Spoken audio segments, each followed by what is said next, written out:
spent a long time learning my instrument, trying to learn to be a musician. Went to New York, worked there at Electric Lady Studios as a receptionist, and eventually as a general assistant. I went to New Orleans, which I really, really loved. I was there when Katrina happened, and I was kind of actually making a home for myself in New Orleans, and that derailed it. And I came back here and found my wife, and we happened to be able to build a home here, and the studio was just a natural part of, it was like, where's the studio going to go in the house? Because that, it was just sort of like, we got to put it somewhere, The room could not have been until I had gone and seen places that, like world-renowned places, like where real records are made.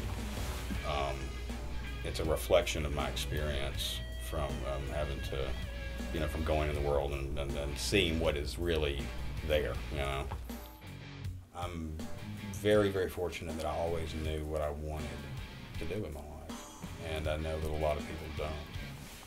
What you often see, which is, people who want to record and make music so badly that they do it by any means they can, and they get what they can together, and they get the best place that's available to them. It's by hook or by crook.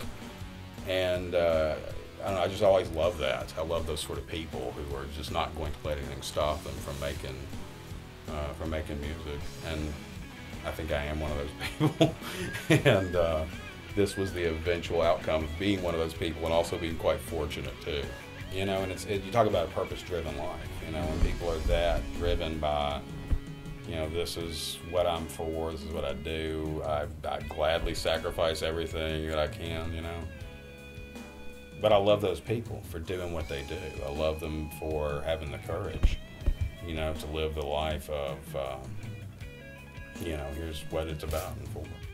There are pieces of equipment in this room that would be the difference in somebody living and dying tonight. I guarantee you there's somebody who's going to drop dead in this country. I'm not talking about the third world, that's a whole other subject, but tonight, for the want of what you could pay for that microphone or that Pete Cornish pedal or any number of things in this room. And that implies a responsibility, and that responsibility is to realize that since you have those things, you better put them to good use. You better make some good, and that's a thought I try and use to inspire me.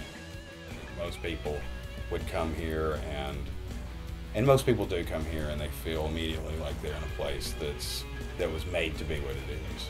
Hopefully they will feel that it was done with a great amount of care and with a great amount of love for music and making music and for the people who make music.